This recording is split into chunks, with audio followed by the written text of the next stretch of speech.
Welcome to another episode of The Dissection. Floyd Shivambu did an interview on Enca, and some of the clips of that interview are going viral.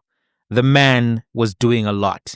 He was accusing people of taking drugs, of lying and misleading Jacob Zuma, accusing Jacob Zuma of not being able to tell the difference between fact and fiction, accusing the EFF of being a cult.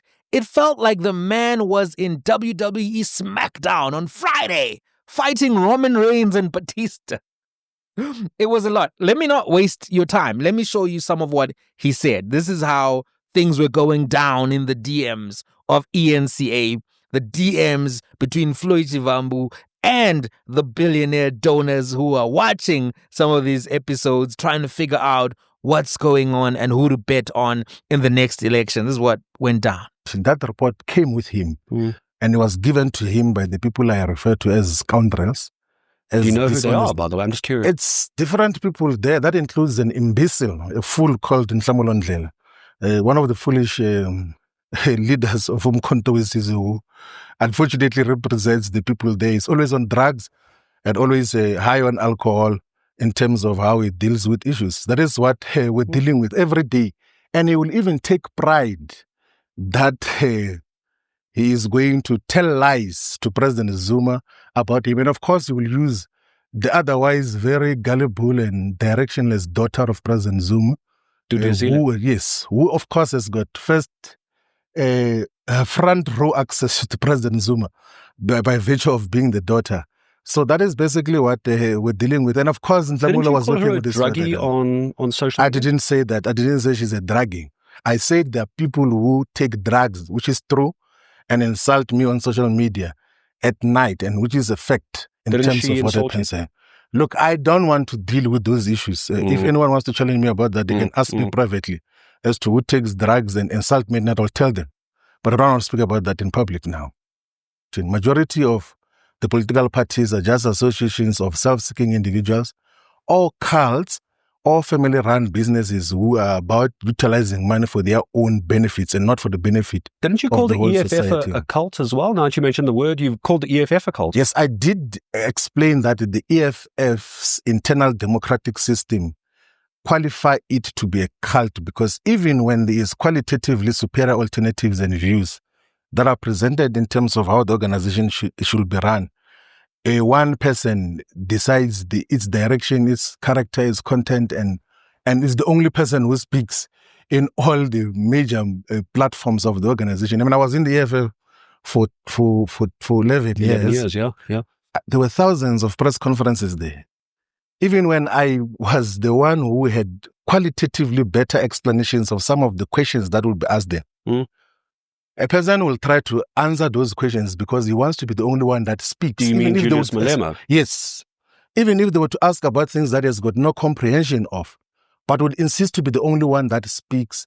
In the same time that he did the interview, he had a social media altercation, a beef, a braai of certain proportions with Sizwe Dhlomo, who has a significant social media and mainstream media profile. And he also deleted a poll that he initiated from Twitter. So let's dissect the party launch process and review his current chess opening. What are we dealing with here?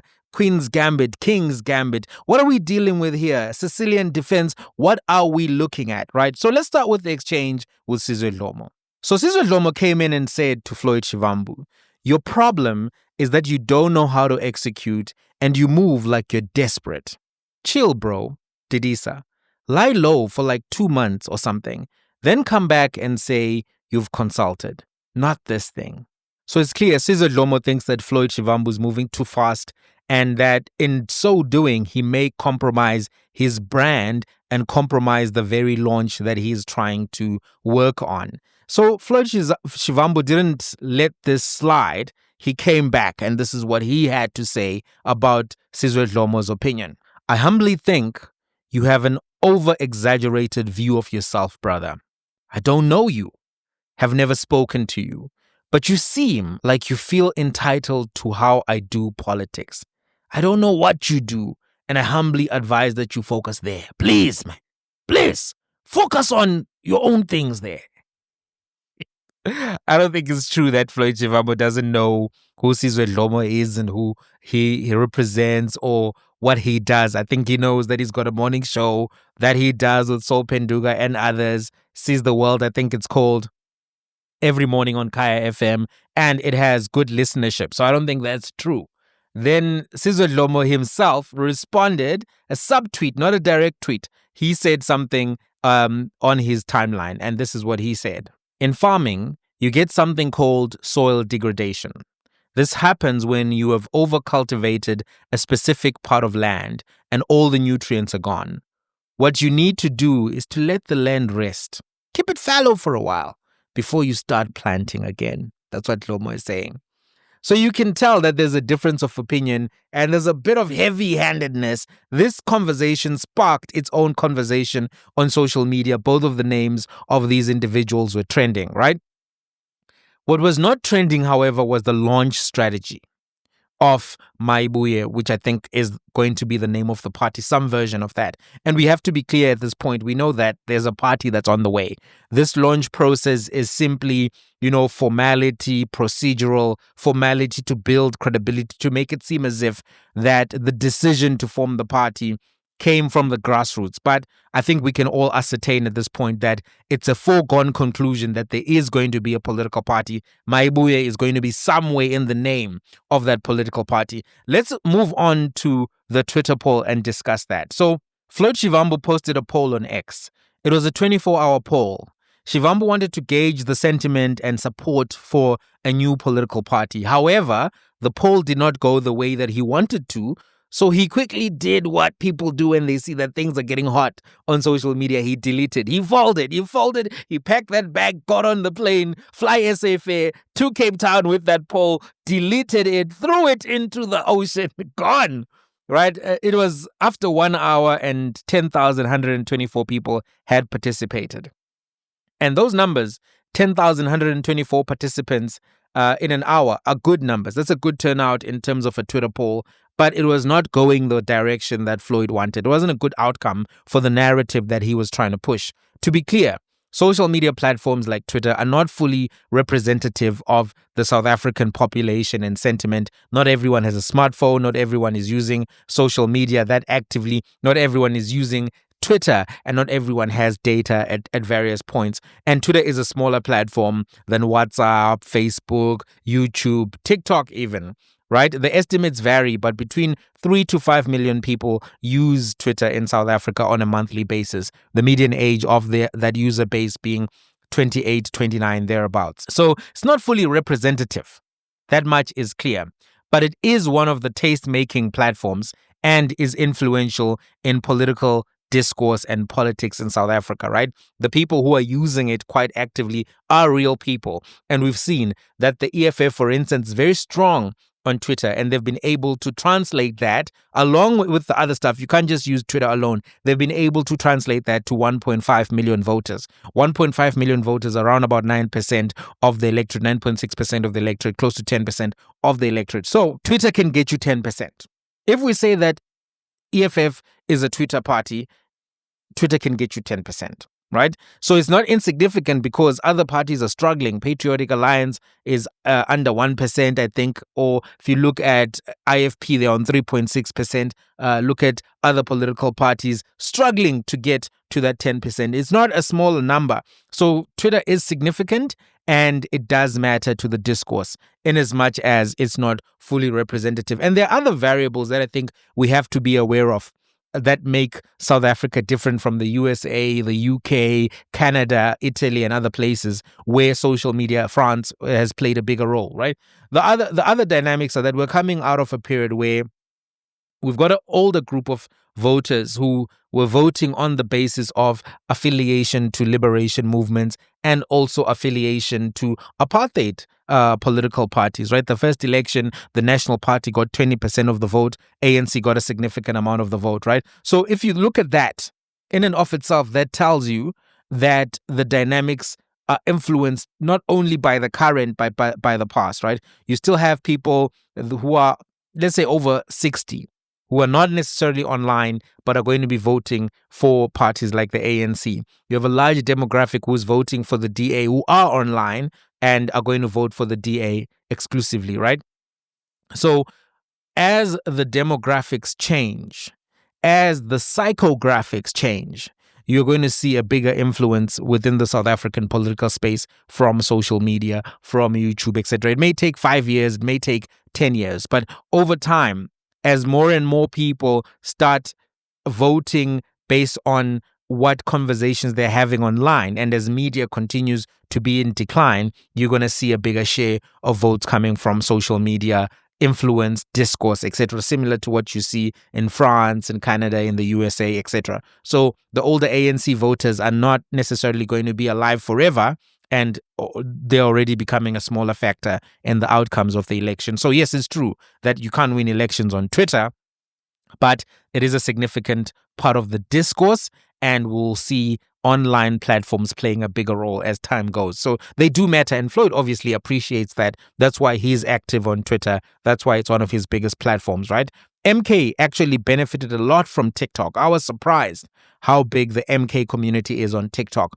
When I was looking at TikTok content during the elections, I saw that, MK, you guys, you're quazzing there on TikTok in a big way. So social media does matter. Obviously, Twitter is not the only social media, but Floyd Shivambu chose to put a poll on Twitter. He chose to do that. What was the poll question? In light of the political developments in South Africa, with the 3 largest political parties being untrustworthy, cults, family-run, and directionless, what is to be done? What do we do? Option 1, new political party, 32%. That's what he got. Option 2, be within parties. The response was 21%. Option 3, do nothing, 47%. So obviously, he didn't want 47% to say do nothing. And obviously, people within the ANC, within the EFF, within MK were voting as well, right? You're not just speaking to unaffiliated voters, you're speaking to everybody. So do nothing probably contains a lot of EFF, MK, ANC voters who are not very happy with Floyd Shivambu right now. And to be honest, 32% saying new political party is quite impressive. If you could get 32% of the electorate in your first election, that would be an impressive turnout. You overtake the DA, overtake MK, overtake EFF. So I don't think it was actually a bad outcome, but Floyd obviously felt a type of way about it, so he deleted it, right? As this poll is going left and he is deleting it, many people notice. Deleting is folding, and folding on social media is dangerous because it's a concession and it's a public concession. It shows that you've got guababa about what you're doing. So as far as possible, don't ever fold on social media, particularly on Twitter. When he deleted, Sizwe Dhlomo posted, "How? This is feedback from South Africans, Jay. What is wrong now?" Floyd responded, "Hey man, Twitter is South Africans. I think the problem is bigger than I thought. What happens to parties that win elections on Twitter? We cautioned, but clearly we have a bigger problem that needs other institutions."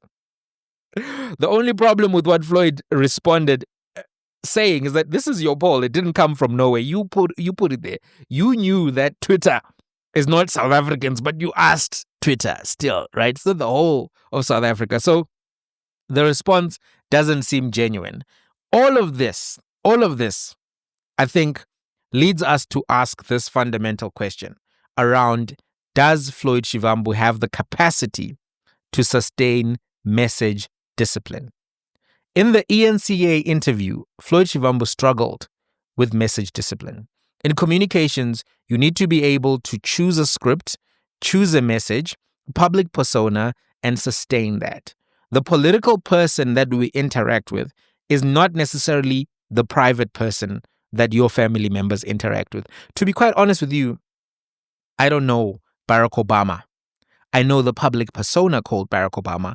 I've read The Audacity of Hope, Dreams from My Father, Progress, and what is the name of that book? Progress, what is it called? I can't see it. It's close by, but I can't see it.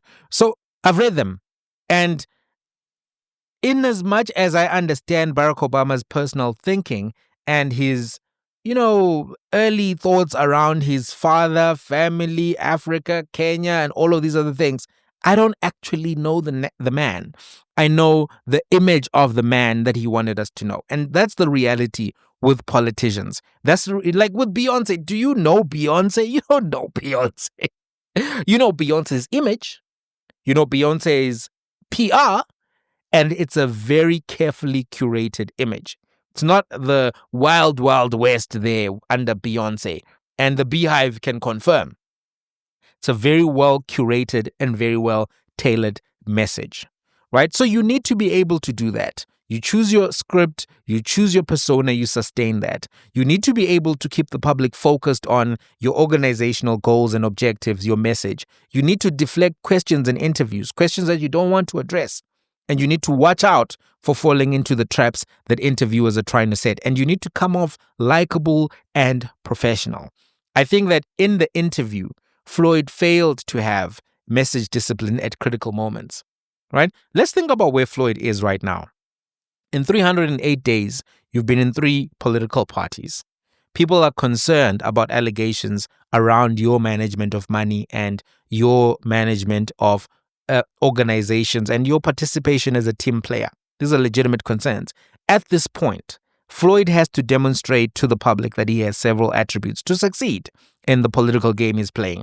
Number 1, charisma. He has to show donors and his early supporters that he can attract supporters from a vast array of backgrounds and demographics and psychographics. He has to be able to demonstrate that he can be the man to take the team to the winning position. And a lot of political, reality is that there are personalities in politics that affect the dynamics, right?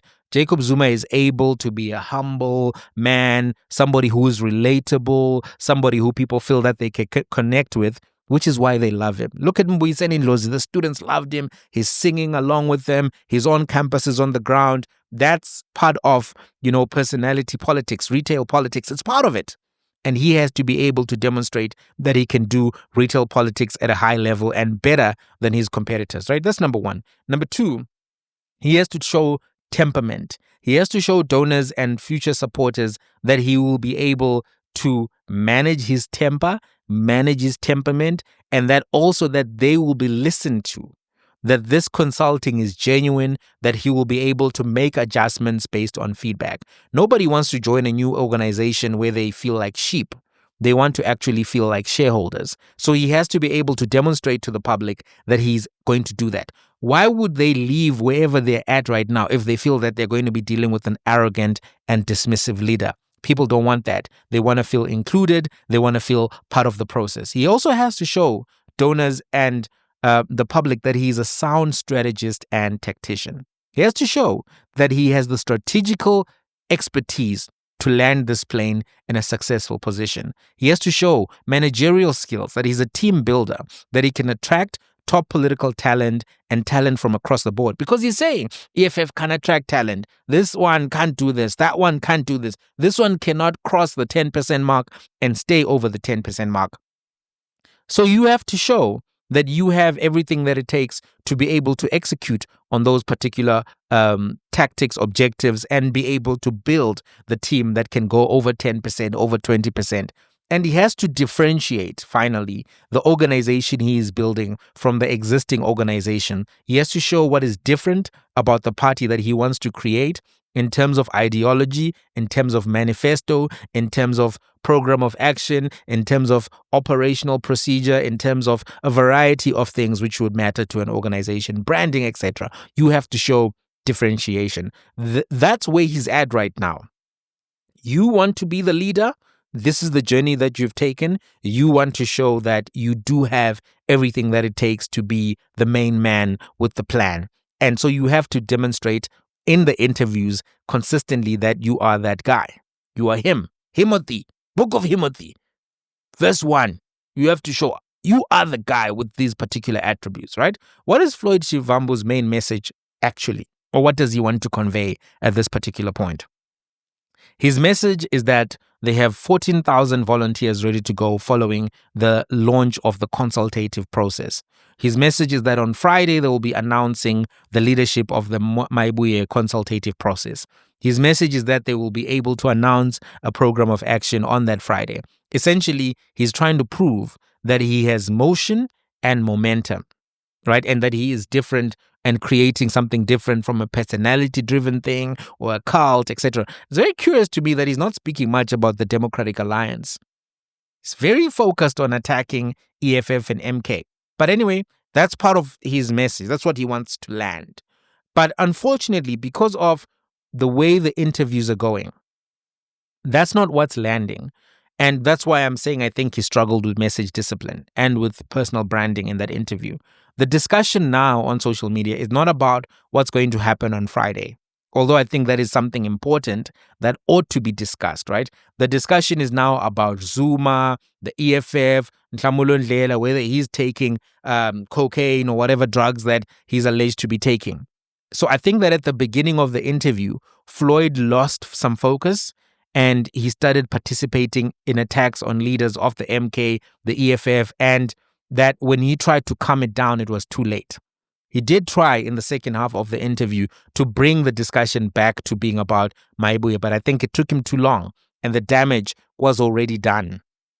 The clips are already out there by now. Most people will not watch the full interview, but they will watch the clips of the attacks on Nhlamulo, Julius, EFF, and as Floyd speaks, he does something which is like, what can we call it? Is it gaslighting or is it a sleight of hand? I don't know what is the most accurate description of what he's doing, because he's consistently saying, no, I'm not going to be participating in attacks. I'm not going to attack this guy. I'm not going to attack that guy. And then immediately later, he goes on to lines of attack, the very same thing that he said he's not going to do. So it's either duplicitous or, disingenuous or something. There's a word for it. You tell me what you think the best word to describe it is.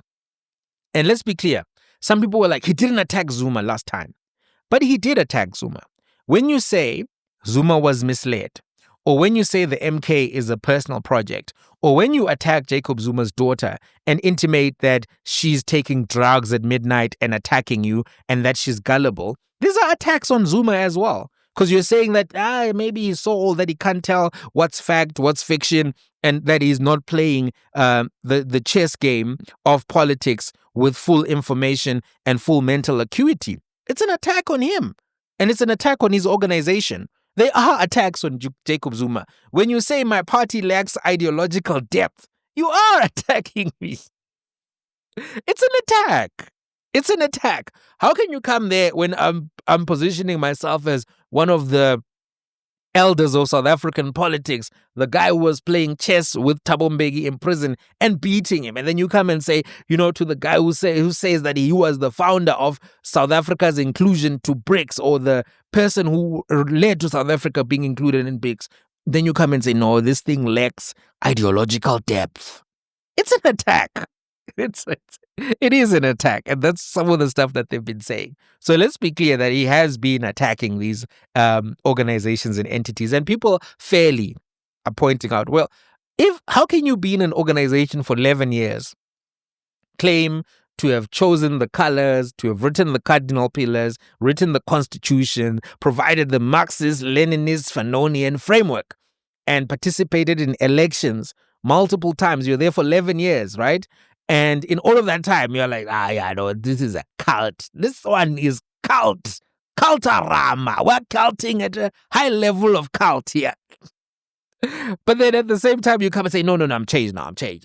I go to the Church of Bushiri, come out of this cult. But now I promise you, no more cults. No more cults. What is that like?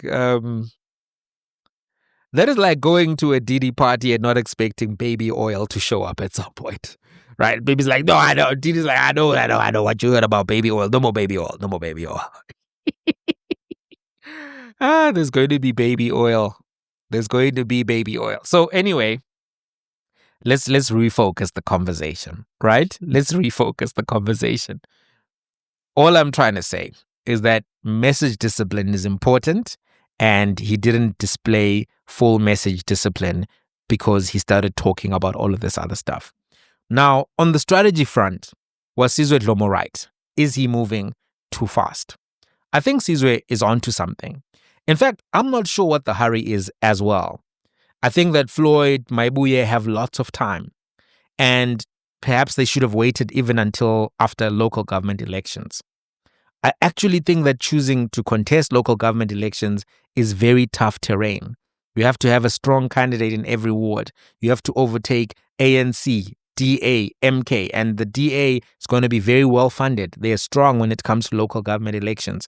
Action SA, other players are in the game. And to overtake all of these people, Patriotic Alliance, people who've been winning by elections, it's going to be difficult to do that, right?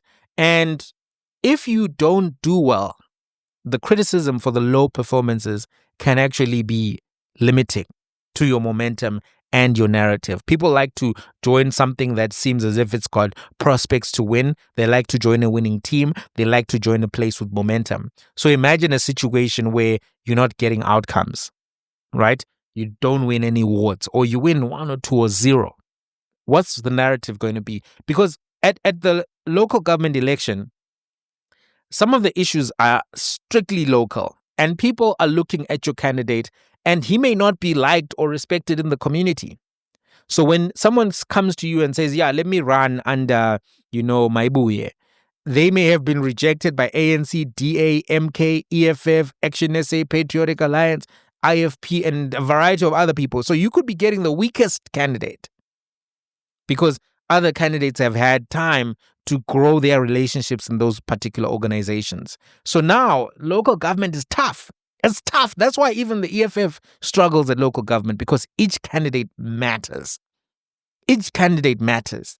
You can't just win because people know and respect the national leader, right? Even MK is going to find that local government is difficult. So it's easier to start, I think, with the national election, because if you have 150,000 people voting for you nationwide, those votes add up and you get seats, right? You get all of those votes, they convert into seats. But if you have 1,000 people voting for you in a ward, for Mayibuye, for example, that can be 5th position, 6th position. No cities acquired. And all you look like on the scoreboard is like you lost, because your support can be spread out. It can be diffused. National allows you to concentrate all of that support into a certain number of seats, and then you can then perform in parliament, etc. So for me, I really don't know why somebody would choose local government first. I would wait for local government to end, then launch in 2027 after local government elections, right? The only benefit of jumping in at this time is fundraising, because you will get some funding. You will be able to build a war chest in the short term. So I think Sizwe was right that he could have moved a bit slower to the next stage. I think that you don't have to chase the news cycle so quickly, 1 week, 2 weeks, right? Because let the story mellow. If you do everything in 2 weeks, then the media may move on and not cover you with the same level of attention at a later stage, right? In music, let's use music as a comparative. You don't drop the single today and then the album next week. You let the hype build up. You let the audience start creating narratives and paying attention to the detail of what you're doing. You do work behind the scenes. Then you drop the full body of work, right? So I think even the consultative process, it didn't need this kind of a speed. And by the way, there were people also pointing out that there were some discrepancies in some of the data that Floyd was posting, because he said we had 10,000 forms filled in, but then some of the data that he was showing wasn't adding up to 10,000, and everything was ending on 0 on the graphics. So people are like, why is everything of yours neat? 980, something, and everything is 0. Why is it not ending at 847, for example? So those were some of the issues that were being raised. So I do think that he's moving a bit fast, and maybe it will work, but I do think that Sizwe has a point in this regard. And there are other strategic considerations that we must consider to end off the episode. Number 1, was it actually a good idea to fight with the popular radio show host as the leader? And number 2, was it a good idea to go to Enca specifically, considering the ownership of the platform? I think that he actually shouldn't have engaged with Sizwe in a confrontational way. Either ignore him or get other supporters or leaders of the organization to do that, so that you can keep a perception of your gravitas. You want to look presidential. You want to look different from Julius Malema and others. Then squabbling online doesn't show that you're different. It actually shows that you have a short temper and you're petty and that you're willing to have squabbles with no matter who criticizes your organization. Right? I don't know how you see it, but some people may view it that way. There is value to going on to ENCA, right? That's where the big rand audiences are, the donors. They're more likely to watch you on that platform than to watch you on any other platform, right? And the positioning as anti-EFF and anti-MK has been shown to work by Gayton McKenzie and more crucially by John Steenhuisen with the whole doomsday scenarios, right? The DA say, we are the buffer between the MK and the EFF and government, and that's why we're in coalition. We're the ones preventing South Africa turning into Zimbabwe. DA raised a lot of money in the last election, and they were able to get a lot of people buying into supporting the GNU with them and the ANC on the basis that this is how you prevent MK and EFF going into power. The Oppenheimers gave 50 million rands to the IFP, Inkatha Freedom Party, to help them stop MK taking over KwaZulu-Natal. If you look at the declarations, you'll see that they gave contributions in April. Jonathan Oppenheimer and Nikki Oppenheimer gave contributions in April and May of 2024. These guys also own the organization known as Brentes Foundation, which runs polls. They had looked at the polls from their foundation, and they knew that without a game-changing play, MK would gwaza KZN and take KZN and perhaps even get more seats in parliament. So they flooded money into KZN in the last 2 months of the election. I humbly submit to you that it's my view that if the Oppenheimers had not flooded that 50 million into KwaZulu-Natal in April and May of 2024, the MK could have gotten 16 or 18% as opposed to the 14 point something that they got. That's what I think. I think that money made a difference. And there was clearly conversation about what the IFP would get out of that massive financial contribution within the GNU, within the coalition, because they got cabinet positions as a result of that, right?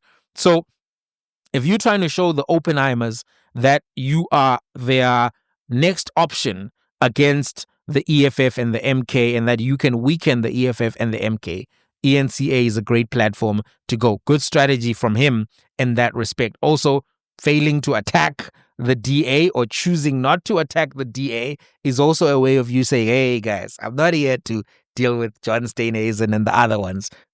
I'm just here to get I'm going to deal with your two biggest problems. Give me the money. I'll get rid of MK and EFF for you. And then we can see what we do. He didn't go for Helen. He didn't go for all of these people in that interview, right? He just went for Nhlamulo. He went for EFF. He went for Dudu. He went for all of those people very aggressively. So this choice, while it may help him, I think, with donors and with certain parts of the audience, I think it will lead to grassroots skepticism. I noticed something in that interview. They never asked him about VBS and the Matodzi affidavit. Matodzi says, I met with this guy and his brother. We set up instruments. I gave them 5 million and 1 million a month to the total of 16 million. Right? He said that in a plea deal. It's an affidavit from a convicted criminal who says, convict me. This is what I did. And he named certain people. Right? They never asked him about visiting a fugitive from the law, Shepherd Bushiri, person facing criminal charges, a person who in fleeing justice and, breaking the terms of their bail has already committed a criminal offense. You went to the church, you were walking proudly with Bushiri there, wanting to be seen with Bushiri, sitting in the VIP section of the stage, right? They never asked him about that. And these are valid questions. If you make allegations that others are taking money from the party, 7 million a month, and that they're getting money from Morocco, it's valid to ask you about your financial reputation and allegations around your receipt of millions and your financial management. If you accuse others of being in cults while proudly attending a church organization which some consider to be a cult or a controversial, illegitimate church, then it's fair to ask you about your own decision-making and your own participation in cults. The fact that the journalists from ENCA did not go there is something that gives a feel for the texture of the interview. Journalists went a lot on EFF, a lot on MK, not so much on these things which personally touched Floyd, which I think was something which was a red flag for me in terms of okay, what's going on here?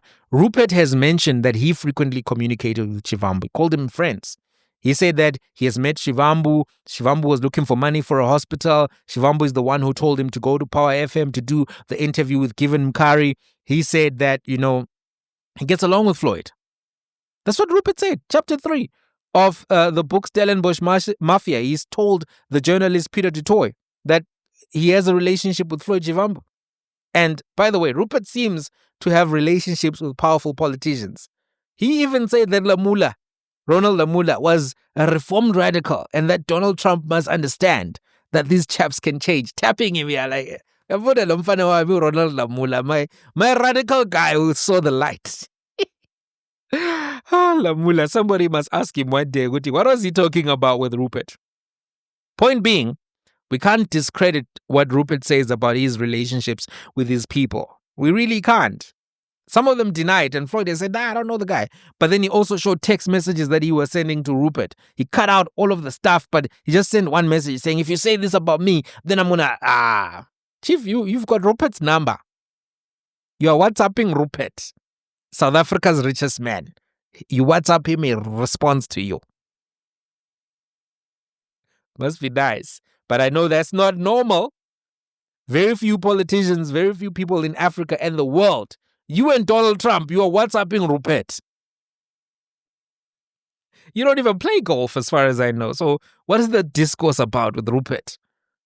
Really, what could be his incentive to continue having conversations with you outside of the fact that you were in these organizations such as the EFF and the MK, and now maybe that he views you as somebody that can limit the growth of these political parties? And these are concerns that people in these entities would have. The Oppenheimers own a lot of properties. They've been a big player in politics in Zambia, Zimbabwe, in South Africa. They play the game. That Brenda's Foundation is not playing games in the SADC region, right? Because they have their interest in the diamond industry, gold industry for a long time. They've sold their shares in Anglo-American now, and all of that. But they still are heavily involved in the politics of Southern Africa. They are. They've always been. Even the negotiations leading up to CODESA, Oppenheimers were heavily involved. They were. So the knowledge and proximity to billionaires is something that will raise questions. And what we must be aware of, right, and not forget, is that mainstream media is always participating in manufacturing of consent. A case in point, MK Party itself was not receiving media attention from ENCA until Floyd Shivambu joined MK. Remember that whole time? All of a sudden, ENCA is covering MK a lot. I'm like, what? Because they didn't want to air the Zuma interview during elections with JJ Tabane on the basis that it was so close to election day. I never bought that argument because at the same time, I saw an interview with Thabo Mbeki on another mainstream platform showing that even if there was a rule, it wasn't being closely adhered to. But also ENCA could have scheduled an interview with Zuma the week before elections and properly been able to articulate his views without, being too close to the election or anything that they were saying. But I don't think that there was a desire from the owners to help MK gain credibility or media attention in the build-up to the election, which is why they didn't get a lot of coverage, and the coverage that they got was negative, right? But when Floyd joined, all of a sudden the coverage shifted. It shifted. And we can't ignore that and act as if that's not a factor. So I think the interview, it did get him a lot of attention, but I think it also raised questions. Going forward, I think if Floyd wants Mayibuye to have a good landing, he has to stop the Twitter beefs, stop buying people on Twitter, particularly people who have prominent social media platforms. Be professional, be focused, have your discussions, have your discourse, and then focus on the message and the differentiation of your organization. I think you're going to have a chance. Look, Floyd Shivambu is a very talented politician. He's a good public communicator. He's a theorist. He's an intellectual. He has a chance to lead an organization to political success. In as much as I've had these criticisms of him, I'm not ruling him out as being a player on the political framework in South Africa. But he has to be careful about these types of things because they can derail the momentum that he's trying to create. I don't know what you think. Did you watch the interview? Have you seen the clips? What do you think about the Mayibuye launch or pre-launch as things are going now? Let's have a conversation in the comment section.